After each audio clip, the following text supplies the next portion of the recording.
Hello friends, स्वागत है आप लोगों का अपने चैनल स्टार्ट टू बेसिक में। फ्रेंड्स, जैसा कि आप लोग जानते हैं, हम लोग पढ़ रहे हैं एनसीईआरटी के माध्यम से ज्योग्राफ़ी। अभी हम क्लास 7 की ज्योग्राफ़ी पढ़ रहे हैं। पिछले अध्याय में हमने क्लास 7 की लेसन 3 तक ज्योग्राफ़ी कंप्लीट कर ली है और आज जो है ये लेसन 4 है। फ्रेंड्स, ये लेसन थोड़ा सा बड़ा होगा और अध्यापन और कंपटीशन के दृष्टिकोण से बहुत ही महत्वपूर्ण ये जो है चैप्टर बनेगा। तो आइए एक बार इसके हम मुख्य बिंदुओं पर प्रकाश डाल लें कि इस चैप्टर के अंतर्गत हम लोगों को पढ़ना क्या है। फ्रेंड्स, चैप्टर का जो नाम होगा वायु होगा और इसके अंतर्गत जो हम लोग पढ़ेंगे, इसमें जो पढ़ाई हम लोगों को करना है, जो सीखना है, जो जानना है, उसमें यह है कि वायुमंडल का संगठन, जिसमें गैसों के बारे में पढ़ेंगे, वायुमंडल की संरचना कैसे होती है, जिसमें प्रमुख जो मंडल हैं, मौसम एवं जलवायु के बारे में पढ़ना है, तापमान के बारे में पढ़ना है, वायुदाब के बारे में पढ़ना है, पवन के बारे में, वायुदाब पेटियों के बारे में, चक्रवात, वर्षा और उसके प्रकार, आर्द्रता। उसके बाद से हम लोग अभ्यास के प्रश्न करेंगे। तो फ्रेंड्स, इस चैप्टर को हम लोग मिनिमम 2 पार्ट में करके जो है पढ़ाई करेंगे, ताकि वीडियो बहुत ज़्यादा बड़ा मत हो। तो आइए स्टार्ट करते हैं। ये पहला पार्ट होगा और प्रयास करेंगे कि 15 से 20 मिनट में हाफ चैप्टर को कंप्लीट कर लिया जाए। तो बिना लेट किए फ्रेंड्स स्टार्ट करते हैं। चैप्टर का नाम है वायु। कह रहा है फ्रेंड्स, क्या आप जानते हैं कार्बन डाइऑक्साइड वायुमंडल में फैलकर पृथ्वी से विकिरित ऊष्मा को पृथ्वी पर रोककर ग्रीन हाउस प्रभाव पैदा करती है, इसलिए इसे ग्रीन हाउस गैस भी कहते हैं। फ्रेंड्स, यहाँ एक ऑब्जेक्टिव बन गया। आप लोग ग्रीन हाउस गैस जो है, एक ऑब्जेक्टिव ये बन रहा है, ग्रीन हाउस गैस किसे कहते हैं। तो फ्रेंड्स, जो कार्बन डाइऑक्साइड होती है वह ग्रीन हाउस गैस का कारण है। होता क्या है कि जब सूर्य का प्रकाश धरातल पर पड़ता है तो उस प्रकाश को, इस गैस की जो मौजूदगी है वायुमंडल में, उसके कारण प्रकाश जल्दी से धरातल से ऊपर नहीं जा पाता है। उसका कुछ भाग जो है इन गैसों के माध्यम से जो है पृथ्वी पर रुका रहता है, जिसके वजह से हमारी पृथ्वी क्या होती है, गर्म होती है। अगर ये गैस ना रहे तो प्रकाश आएगा तो धरातल एकदम गर्म हो जाएगा और जैसे सूर्यातप खत्म होगा वैसे क्या होगा, प्रकाश एकदम से ख़त्म हो जाएगा और पृथ्वी एकाएक क्या हो जाएगी, ठंडी हो जाएगी। तो इससे जीवन और यहाँ पे जो वनस्पतियाँ हैं वह संभव नहीं हो पाएंगे। तो बहुत कुछ इस गैस के वजह से होता है। और ग्रीन हाउस का मतलब ये हो गया कि इस गैस की मौजूदगी के वजह से ही तापमान जो है पृथ्वी पर बना रहता है, जिससे नाना प्रकार के जो है वनस्पतियाँ उगती हैं और एक जो है अपना वर्ल्ड या अपना भारत या जो भी देश हैं क्या होते हैं, हरे भरे हो जाते हैं। इसलिए इसको ग्रीन हाउस जो है, हरा भरा घर एक तरह से कहें तो कह सकते हैं। आइए इसके बारे में और जानकारी लेते हैं। कह रहा है फ्रेंड्स, इसके अभाव में धरती इतनी ठंडी हो जाती है कि इस पर रहना असंभव होता। जैसे वही मैंने बताया कि अगर ना रहता तो बहुत ज़्यादा धरती गर्म हो जाती या बहुत जल्दी ठंडी हो जाती। किंतु जब कारखानों कार के धुओं से वायुमंडल में इसका स्तर बढ़ता है, तब ऊष्मा के द्वारा पृथ्वी का तापमान बढ़ता है। इसे भूमंडलीय तापन यानी ग्लोबल वार्मिंग कहते हैं। जैसे आज के डेट में जो कल कारखाने चल रहे हैं, तो इनसे निकलने वाले जो धुएं हैं या चिमनियों के धुएं हैं, वायुमंडल में जाकर क्या कर रहे हैं, इस गैस की मात्रा में बढ़ोतरी कर रहे हैं, जिससे टेम्परेचर क्या होगा, बढ़ेगा। इसी को क्या बोलते हैं, ग्लोबल वार्मिंग बोलते हैं। तापमान में इस वृद्धि के कारण पृथ्वी के सबसे ठंडे प्रदेश में जमी हुई बर्फ क्या हो जाएगी, पिघलना शुरू होगी। जब टेम्परेचर बढ़ेगा तो जहाँ पे बर्फ़ जमी है वो क्या होगी, पिघलना शुरू हो जाएगी। उससे क्या होगा, समुद्र के जल स्तर में वृद्धि होगी, तटीय क्षेत्रों में क्या हो जाएगा, बाढ़ आ जाएगा और दीर्घ अवधि में इसके कारण जलवायु में क्या हो जाएगा, अत्यधिक परिवर्तन हो सकता है, जिसके फलस्वरूप कुछ पौधे और पशु लुप्त हो सकते हैं। जाहिर सी बात है, जब टेम्परेचर बढ़ेगा तो जल स्तर बढ़ जाएगा समुद्र का, जिसके तटवर्ती क्षेत्रों में क्या आ जाएगी, बाढ़ की स्थिति आ जाएगी। तो बहुत से क्या हो जाएंगे, पशु और पौधे क्या हो जाएंगे, लुप्त हो जाएंगे। हमारी पृथ्वी चारों ओर से वायु की एक घनी चादर से घिरी हुई, जिसे वायुमंडल कहते हैं। आपने पिछले अध्याय में पढ़ा है कि वायुमंडल किसे कहते हैं। तो पृथ्वी के चारों ओर जो वायु की घनी चादर है उसको क्या कहते हैं, जिससे घिरी है पृथ्वी, उसको वायुमंडल कहते हैं। पृथ्वी पर सभी जीव जीवित रहने के लिए वायुमंडल पर निर्भर है। यह हमें सांस लेने के लिए वायु प्रदान करता है एवं सूर्य की किरणों के हानिकारक प्रभाव से हमारी रक्षा करता है। यदि सुरक्षा की चादर न हो तो हम दिन के समय सूर्य की गर्मी से तप्त होकर जल सकते हैं और रात के समय ठंड से जम सकते हैं। अतः यह वायु राशि है जिसने पृथ्वी के तापमान को रहने योग्य बनाया है। फ्रेंड्स कह रहा है कि अगर ये वायुमंडल ना रहता तो सूर्य का प्रकाश क्या होता, सीधे सीधे धरातल पड़ता। धरातल क्या होगा, यकायक गर्म हो जाएगा और फिर जो है जैसे जो है सूर्य जो है अस्त होगा तो यकायक क्या हो जाएगा, ठंडा होना शुरू होगा। तो इस तरह से रहने योग्य नहीं रहेगा। फ्रेंड्स देख लेते हैं वायुमंडल का संगठन, मतलब वायुमंडल का निर्माण तो गैसों से हुआ है। वायु के चादर आपने पढ़ा, तो अब किस गैस की कितनी योगदान है वायुमंडल को बनाने में, उसके बारे में देख लेते हैं। क्या आप जानते हैं कि जिस वायु का उपयोग हम सांस लेने के लिए करते हैं वास्तव में वह अनेक गैसों का मिश्रण है। नाइट्रोजन तथा ऑक्सीजन ऐसी दो गैसें हैं जिनका वायुमंडल का बड़ा भाग बना है। Carbon dioxide, helium, ozone, argon एवं हाइड्रोजन कम मात्रा में पाई जाती है। इन गैसों के अलावा क्या है, धूल के छोटे कण भी हवा में मौजूद होते हैं। ये चित्र नीचे दिया गया, इसके माध्यम से फ्रेंड्स दिखा रहा है कि जो हमारा ये वायुमंडल है पूरा, इसका जो है 78% भाग क्या है, नाइट्रोजन से है और 21% ऑक्सीजन से। देखिए आप, एक ऑब्जेक्टिव यहाँ बन गया।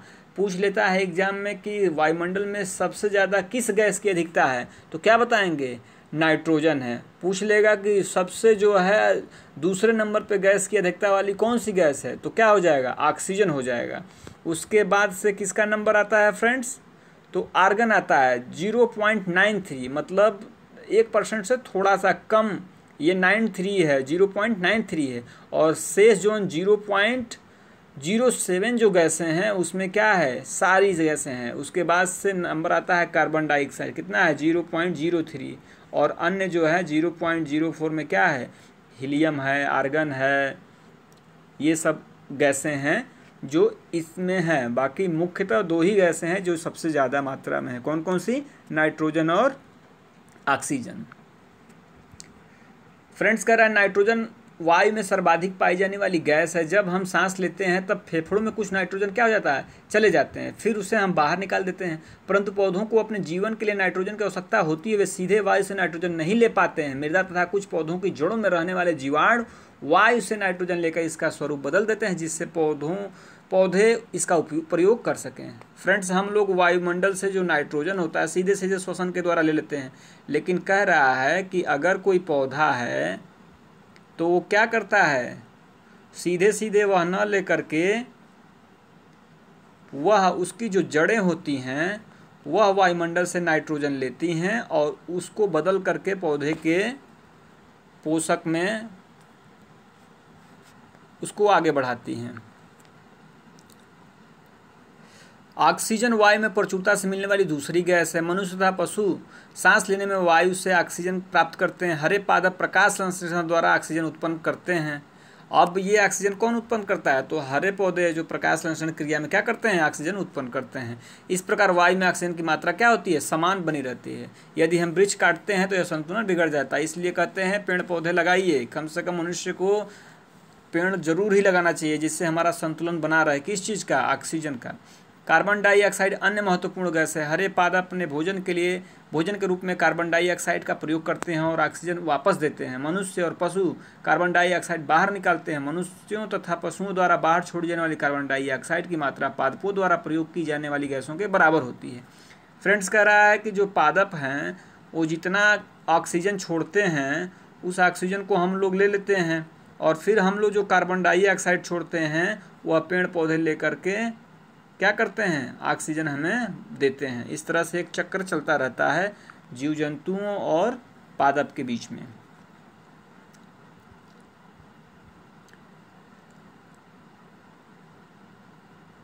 परंतु यह संतुलन कोयला तथा खनिज तेल आदि ईंधनों जलाने से गड़बड़ा जाता है। मतलब ये तो संतुलन ठीक है, लेकिन जब इसमें हम कल कारखानों के द्वारा जो चिमनियाँ लगाए हैं जिससे धुएं और गैसें निकाल रहे हैं, इससे वायुमंडल का संतुलन क्या हो जा रहा है, बिगड़ जा रहा है। कह रहा है कि प्रतिवर्ष करोड़ों टन कार्बन डाइऑक्साइड की बढ़ोतरी करते हैं।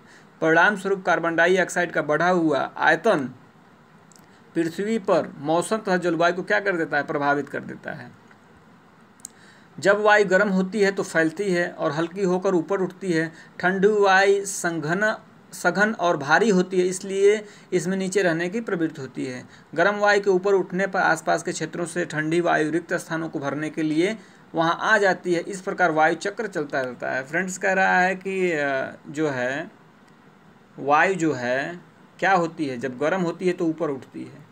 उदाहरण के स्वरूप में जैसे आप लोग चावल अगर बनाते हैं तो उसमें चावल के साथ आप जल डाल करके जब उसको गर्म करते हैं, देखते हैं एक भाप बनता है, यानी जब उसमें की वायु क्या हुई, गर्म हुई तो कहाँ हुई, ऊपर उठना शुरू होती है ना। उसी तरह से जब वायु क्या होती है, गर्म होती है तो हल्की हो जाती है, और जब हल्की होगी तो क्या होगी, वह ऊपर हो जाती है, फैल जाती है। और जब यह ऊपर जाएगी तो यहाँ का स्थान क्या हो जाएगा, रिक्त हो जाएगा। तो इस स्थान को रिक्त को जो भरने के लिए ठंडी वायु यहाँ फिर से प्रवेश कर जाती है। तो इस तरह से यह एक चक्र चलता रहता है। जैसे मान लो कुर्सी पर आप बैठे हो और कंपटीशन का दौर है, तो कुर्सी जैसे आप खाली करोगे क्या होगा, दूसरा कोई बैठ जाएगा। तो वही काम यहाँ होता है। गर्म हवा जैसे ठंड जो है हल्की होकर ऊपर उठती है, ठंडी वायु उसका क्या करती है, उसका स्थान घेर लेती है। इस तरह से एक वायु चक्र चलता रहता है। वायुमंडल की संरचना, हमारी वायुमंडल 5 परतों से फ्रेंड्स बनी हुई है, जिसमें क्या है, पहला को कह रहा है क्षोभ मंडल, दूसरा समताप मंडल, तीसरे को मध्य मंडल, चौथे को बाह्य मंडल और पांचवें को बहिर्मंडल। फ्रेंड्स ये बाह्य मंडल जो है ना, जो बाह्य मंडल दिया हुआ है इसको आयन मंडल भी कहते हैं। बहुत जगह आप लोगों ने आयन मंडल पढ़ा होगा, तो घबराइए मत, वही परत है। इसी परत में आयन की मात्रा जो है ज़्यादा होती है, इसलिए इसको क्या कहते हैं, आयन मंडल भी कहते हैं और बाह्य मंडल भी कहते हैं। देख लेते हैं इसके बारे में। क्षोभ मंडल कह रहा है फ्रेंड्स, यह परत क्या होती है, सबसे महत्वपूर्ण परत है। इसकी औसत ऊंचाई क्या है, 13 किलोमीटर है। क्षोभ मंडल जो है धरातल से इसकी औसत ऊंचाई कितनी है, 13 किलोमीटर है। और इसी मंडल में क्या होता है, हम सांस लेते हैं। मौसम की लगभग सभी घटनाएं, जैसे बारह कह रहा है, वर्षा, कोहरा और ओलावर्षण, मतलब यह जो क्षोभ मंडल जो पहली परत है धरातल से, जिसकी ऊंचाई 13 किलोमीटर है, बहुत ही महत्वपूर्ण परत है। इसी परत के अंदर सारी प्रक्रियाएं होती हैं। आपने देखा होगा कि हवा का चलना, बारिश होना, बादलों का लगना, बिजली तड़कना, गर्जना, झंझावात, ओला वृष्टि, अपल वृष्टि, जितनी भी प्रक्रियाएं होती हैं मौसम संबंधित, सभी इसी जो है क्षोभ मंडल के अंतर्गत होती हैं। दूसरा है फ्रेंड्स समताप मंडल। यह क्या है, क्षोभ मंडल के ऊपर है यह परत, और कितना है, तो यह 50 किलोमीटर तक की ऊंचाई तक फैला है। क्षोभ मंडल कितना है, 13 किलोमीटर तक, और वहां से 50 किलोमीटर तक कौन सी परत है, समताप मंडल है। अब इसका नाम समताप मंडल क्यों है, इसलिए है कि इसमें जो क्या होता है, तापमान जो है समान रहता है। और कह रहा है फ्रेंड्स कि यह परत बादलों एवं मौसम संबंधी घटनाओं से लगभग मुक्त होती है। मतलब इसमें ना बादल लगते हैं, ना मौसम संबंधी प्रक्रिया होती है। मौसम संबंधी मतलब समझ रहे हैं, मौसम संबंधी का मतलब हो गया इसमें बारिश नहीं होगा, इसमें जो है ओला नहीं पड़ेगा, इसमें बिजली नहीं कड़केगी। तो ये जो मौसम संबंधी घटनाएं हैं इस परत में नहीं होती है। फलस्वरूप होता क्या है, यह वायुयान उड़ाने के लिए, हवाई जहाज उड़ाने के लिए आदर्श होती है। क्योंकि इसमें जब कोई घटना नहीं होगी वायुमंडलीय, तो ये क्या हो जाएगी, वायुयान उड़ाने के लिए आदर्श परत हो जाएगी। कह रहा है समताप मंडल एक महत्वपूर्ण विशेषता यह है कि यह ओजोन गैस की परत होती है।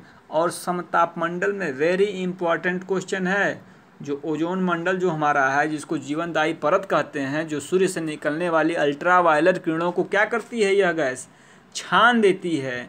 तो यह किसमें पाई जाती है, समताप मंडल में। ऑब्जेक्टिव एक बन रहा है फ्रेंड्स, यहाँ पे पूछ लेगा एग्जाम में कि ओजोन जो है परत किस मंडल में पाई जाती है, तो आपका आंसर होगा कौन सा, समताप मंडल। रट लीजिए इसको। इसी तरह से अभी हम आगे पढ़ेंगे आयन मंडल के बारे में। तो समताप मंडल की एक विशेषता क्या है कि इसमें हमारी ओजोन परत पाई जाती है। ये फ्रेंड्स दिया है एक चित्र के माध्यम से आपको दर्शा रहा है कि देखिए ये जो है धरातल से ये जो है 13 किलोमीटर तक क्या है, क्षोभ मंडल है, और यहाँ से जो है 50 किलोमीटर तक समताप मंडल है। और इसी में क्या है, देखिए ओजोन गैस पाई जाती है और हवाई जहाज इसी में उड़ रही है, ठीक है। उसके ऊपर क्या है, मध्य मंडल, मध्य सीमा है, और फिर बाह्य सीमा और बहिर्मंडल है।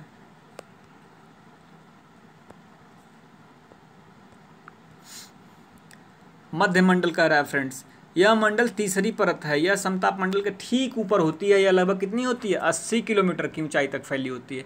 अंतरिक्ष में प्रवेश करने वाला उल्का पिंड इसी परत में आने पर जल जाते हैं। एक और यहाँ ऑब्जेक्टिव आपको मिल गया, पूछ लेगा कि उल्का पिंड किस परत में आने पे क्या होते हैं? जल जाते हैं। तो वह है मध्य मंडल। कहाँ पे? समताप मंडल के ऊपर। इसकी ऊंचाई कितनी है? 80 किलोमीटर तक है।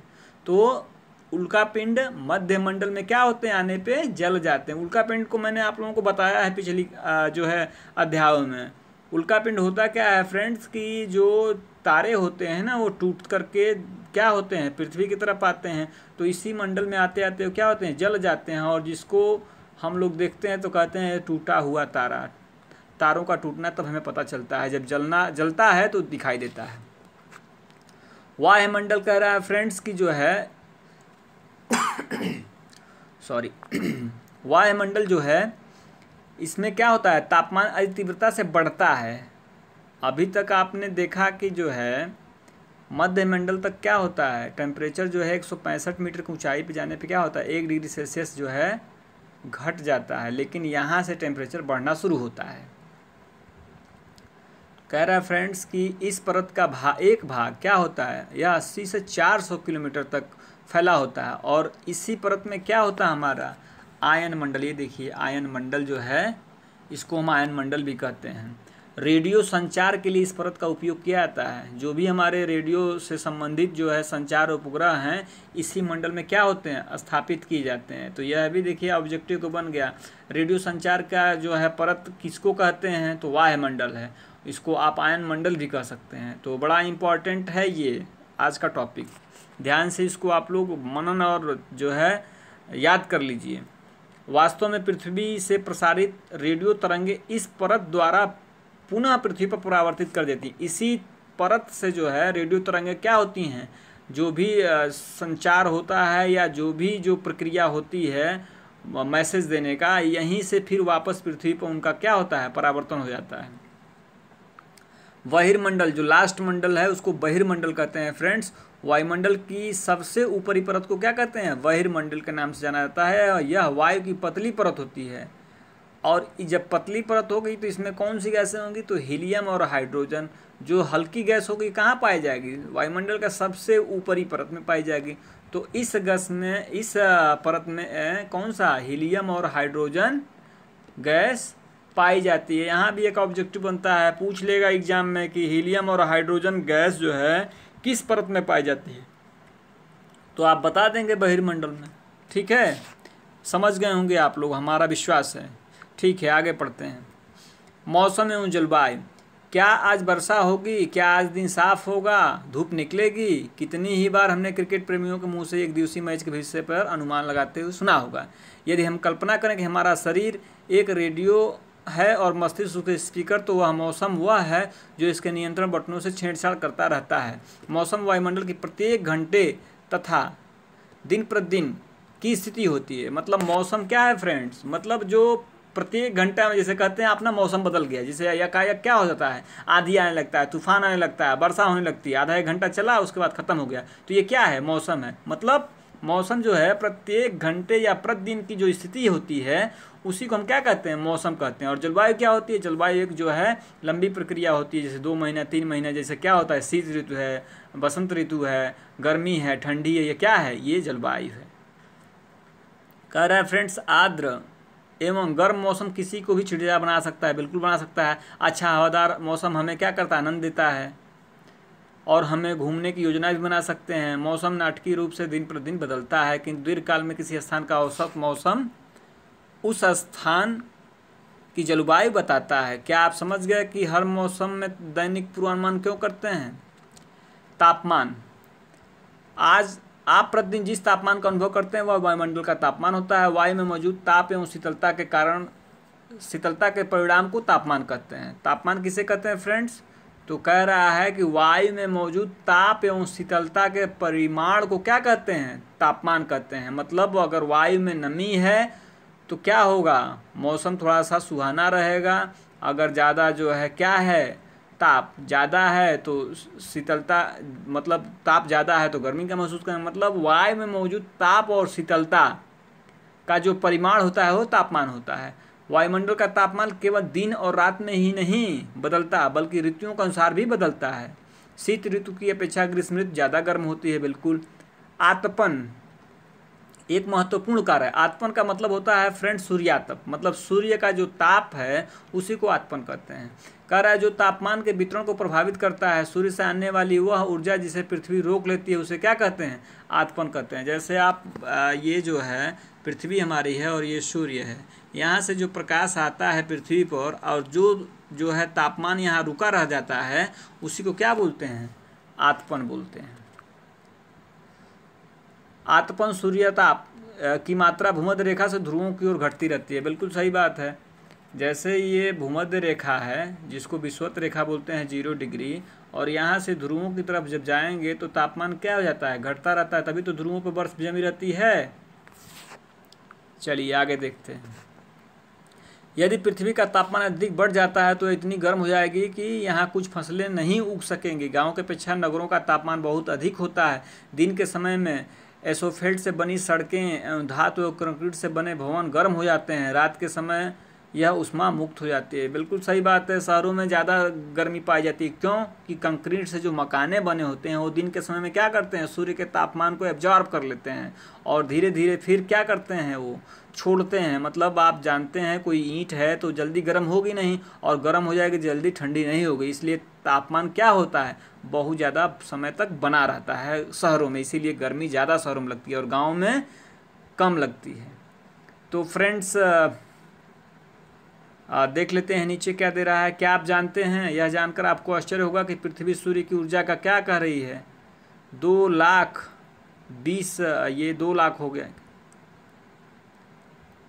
20 करोड़ भाग का केवल 1 भाग यानी 2 अरबवां ही प्राप्त करती है। मतलब हमारी पृथ्वी क्या करती है? सूर्य का जितना जो प्रकाश निकलता है उसका 2 अरबवां भाग ही प्राप्त करती है। अब सोचिए, कल्पना करिए अगर पूरा का पूरा आ जाए तब क्या होगा। ये तापमापी फ्रेंड्स है, ये जो दिखा रहा है लड़की जो दिखा रही है तापमापी यंत्र, जिसे हम क्या नापते हैं? तापमान नापते हैं। तापमापी को ही हम क्या बोलते हैं? थर्मोमीटर बोलते हैं। नीचे वायुदाब मापी है, इससे क्या नापते हैं? वायुदाब नापते हैं। वायुदाब को क्या बोलते हैं? बैरोमीटर बोलते हैं। उसके बाद वर्षा मापी है, वर्षा मापी को भी वर्षा नापने के काम में आता है, इसको रेन गेज बोलते हैं।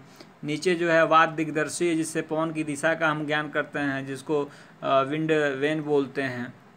तो फ्रेंड्स ये मौसम के जानकारी के लिए यंत्र थे ऊपर। नीचे कह रहा है तापमान को मापने की मानक इकाई क्या होती है? डिग्री सेल्सियस होती है। इसका आविष्कार किसने किया था? एंडर्स सेल्सियस ने किया था। डिग्री सेल्सियस का इस आविष्कार किसने किया था? एंडर्स सेल्सियस ने किया था। ऑब्जेक्टिव बन रहा है। सेल्सियस पैमाने पर जल क्या होता है? 0 डिग्री पर जल क्या हो जाता है? जम जाता है। और जब 100 डिग्री सेल्सियस होता है तो क्या होता है? उबलता है। मतलब जब आप किसी बर्तन में पानी गर्म करते हैं और पानी जब खौलने लगे तो समझ लीजिए उस पानी का टेम्परेचर कितना हो गया है? 100 डिग्री सेल्सियस हो गया है। क्या आप जानते हैं कि चाँद पर वायु नहीं है, अतएव वहाँ वायुदाब भी नहीं है। अंतरिक्ष यात्री जब चाँद पर जाते हैं तो विशेष रूप से सुरक्षित हवा से भरी हुई अंतरिक्ष पोशाक पहनते हैं। यदि वे इस अंतरिक्ष पोशाक को न पहने तो अंतरिक्ष यात्रियों के शरीर द्वारा विपरीत बल लगने के कारण उनकी रक्त सिराएं क्या हो जाएंगी? फट जाएंगी। फ्रेंड्स बहुत ही इंपॉर्टेंट चीज़ बताया। चाँद पर क्या है? वायुमंडल नहीं है, इसलिए जब वहाँ जाते हैं तो स्पेशल पोशाक पहन के जाते हैं। उस पोशाक से क्या होता है? शरीर में भी तो जो है दाब है, शरीर भी अपना बल लगाता है। तो वायु दाब अगर बाहर से नहीं मिलेगा तो शरीर अपना बल लगाएगा तो जो हमारी धमनियाँ हैं, जो हमारी नसें हैं, वो क्या हो जाएंगी? फट जाएंगी। क्या आप जानते हैं पवन का नाम उनके आने की दिशा के आधार पर निर्धारित होता है? उदाहरण के लिए पश्चिम से आने वाली पवन को क्या कहते हैं? पछुआ कहते हैं। हाँ बिल्कुल सही बात है। कुछ पौने जो हैं क्या होता है? उनके नाम के अनुसार होता है। पौनों के बारे में फ्रेंड्स हम लोग विस्तार से पढ़ेंगे अभी इसी जो है लेसन में। तो फ्रेंड्स इस तरह से हमने आज का ये पहला पार्ट कंप्लीट किया। अगला वीडियो इस चैप्टर का जो है अगले पार्ट में होगा। तो आशा है आप लोगों को पढ़ करके मज़ा आ रहा होगा, जानकारी मिल रही होगी। कुछ सुझाव हो फ्रेंड्स तो कमेंट्स करिए, और चैनल को अभी तक सब्सक्राइब नहीं किए हैं तो प्लीज़ कर लीजिए। ज़रूरतमंदों को शेयर करिए, और मिलते हैं अगले पार्ट में इसी अध्याय का शेष लेकर के। तो तब तक के लिए मित्रों नमस्कार, धन्यवाद।